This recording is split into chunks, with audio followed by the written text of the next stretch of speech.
I'm a police officer from Kentucky, and in my 15 years of service, there's one call I'll never forget. One that still gives me chills. It was a lockdown at a local middle school, and for privacy reasons, I'll leave out the name. This all happened on a stormy, gloomy afternoon. My unit was called in after reports of a suspicious man stepping out of a black van parked behind the school and entering through a back door near the boys' locker room. I arrived at the back lot, parking near the van. It was empty. All the doors were locked, and the trunk was sealed shut. I stepped into the dimly lit hallways, my flashlight cutting through the darkness. The main lights were off, and the entire school felt ominous. Moving cautiously through the halls, I reached the lobby, where a staff member came out of the office, urgently telling me to check the boys' locker room. She warned that the suspect might be armed. I radioed for backup, and they assured me help was on the way. I headed back to the hallway I entered from and made my way toward the locker room. The room was pitch black, with no windows to let any light in. Only the beam from my flashlight illuminated the area. A faint white noise hummed from the ceiling vent, and then I heard it, the subtle sound of scratching, like something tapping against the lockers. I should have announced myself, but the tension was unbearable. My heart was pounding as I held my flashlight in one hand and my gun in the other, creeping toward the sound. No matter where I moved, the noises seemed to follow from the opposite side. I made it to a corner, standing by the door to the bathroom, when a loud slam echoed from one of the lockers. The sound was so sudden it made me jump. I moved toward the sound, realizing it was coming from the football locker room, which was attached to the main room. I stepped into the larger space, where the lockers were twice as big. Finally, I called out, "Police," hoping to flush out the intruder. That's when I heard a muffled cry, someone calling for help. It was coming from behind one of the lockers. A kid was trapped inside, banging on the door. My stomach dropped. I rushed over and found a young boy locked in, clearly injured from cuts on his arm where the man had been trying to drag him away. I promised the boy I would be back, but I had to get help fast. I immediately called for backup, running outside to check the van again, but it was gone. Regretting not getting the license plate number sooner, I radioed dispatch and asked them to be on the lookout. I ran back inside, telling the front office staff to end the school day and send someone to unlock the locker. A week later, the man was caught when his van was spotted at a 7-Eleven. He was arrested and later identified. But the thought of what he might have done to that boy still haunts me.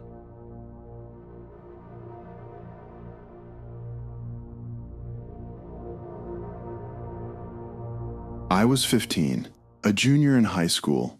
My school had 10 periods a day. Fourth period was lunch, followed by my language class, which was in one of 3 basement classrooms. The school was so large that they had to turn part of the basement, which used to be a storeroom area, into extra classrooms. It was kind of creepy down there when no one was around. They remodeled it to look like a normal hallway, but there were no intercoms or loudspeakers, so we couldn't hear announcements. People called it the vault, and students liked classes there because it had air conditioning. The classes were easier, and it had its own bathroom. On the day of a quiz in language, I finished quickly since I found the class easy. Afterward, I texted my friend Lucas, who was in the other basement class, to meet me in the bathroom because I was bored. He agreed. I left my classroom and walked down the short hallway to the bathroom. A few seconds later, Lucas walked in. We joked around for a bit until he checked his phone and said he got a text that the school was going into lockdown. We grinned, realizing neither of our teachers noticed we were gone. We decided to sneak upstairs to explore. If we got caught, we'd just say we couldn't hear the announcement. When we opened the door to the main floor, the hallways were pitch black, with only faint light coming from the lobby doors.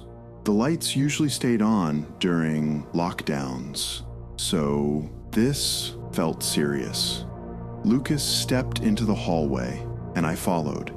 He looked down the hall and said, "Who's that?" I looked too and saw someone walking out of the darkness. At first, we thought it might be a teacher, but as they got closer, we realized it was a man dressed like a drifter, not a staff member. I whispered to Lucas, "Let's go," and we ran back to the basement. Both classroom doors were shut, so we decided to hide in the bathroom. I turned off the light and we crouched in the corner stall. It was silent except for our breathing and the occasional drip from the sink. Suddenly, the bathroom door opened, letting in light for a second before closing again. Footsteps entered and came closer to our stall. The person stopped and started breathing heavily, like they were out of breath. Lucas whispered, "We need to crawl to the other stalls." Even though he whispered, it was so quiet the person heard it. The heavy breathing stopped and they pushed on the stall door. I whispered, "Go!" and we crawled under the dividers to the next stalls and eventually escaped. The person was banging on the stall door we had just left as we ran out. When we opened the bathroom door, the light revealed it was the same man from upstairs. We ran to Lucas's classroom and pounded on the door. His teacher let us in and locked it. Lucas told the teacher everything, saying he saw a gun in the man's pocket. I didn't see it, but agreed. The students in the classroom looked scared. Suddenly, there was a loud bang on the door, and the man was trying the knob and looking through the window. After a few moments, he left and headed for the stairs. We stayed silent in the classroom for over an hour until the lockdown ended.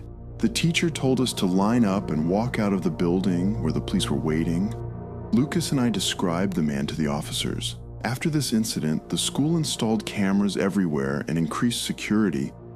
The story never made the news, so we don't know if the man was caught. I'm convinced he wanted to hurt us in that bathroom stall.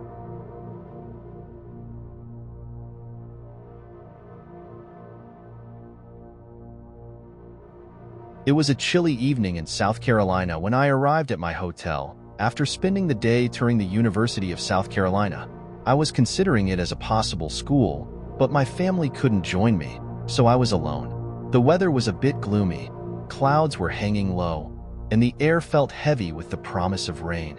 I grabbed a quick bite to eat and made my way back to the hotel around 9 p.m., planning to rest up and visit the campus again the next day. I had barely settled into my room when, about an hour later, the silence was shattered by a loud, screeching alarm. It was coming from the ceiling, and a harsh white light started flashing in the corner of the room. A recorded message boomed out, saying, "Attention all guests, this is a lockdown. Please stay in your rooms." I had never heard of such a thing in a hotel, and at first, I was more curious than scared. What kind of lockdown was this? Was it a drill? The alarm eventually stopped, but the light kept flashing, and the message repeated every few seconds. By now, it was around 10:30 p.m. The flashing light was starting to get on my nerves, so I decided to turn on the TV to drown it out. I got comfortable, changing into my pajamas and brushing my teeth, but I couldn't shake the unease that crept over me. The light continued its relentless blinking, and just as I was about to call the front desk to ask what was going on, the phone rang. It was the receptionist. Her voice, usually calm and friendly, was now urgent and laced with concern. "Stay calm," she said, "but you need to leave your room immediately." I froze. My heart started pounding. What did she mean? Leave the room? Was there an emergency? What's happening? I asked, my voice shaking. She simply said, "Someone's in your room. Get out now." I dropped the phone, panic rising in my chest, and rushed to check every corner of the room. Under the bed, behind the curtains, the bathroom, nothing. But then, my eyes landed on the closet door next to the bathroom. It was slightly cracked open. A chill ran down my spine. Through the small gap, I saw it, a face staring back at me. At first, I couldn't process what I was seeing, but as soon as the closet door slid shut, it hit me like a punch in the gut. I didn't waste another second. I bolted out of the room, heart racing, and ran downstairs to the front desk. The receptionist was waiting for me and showed me the security footage.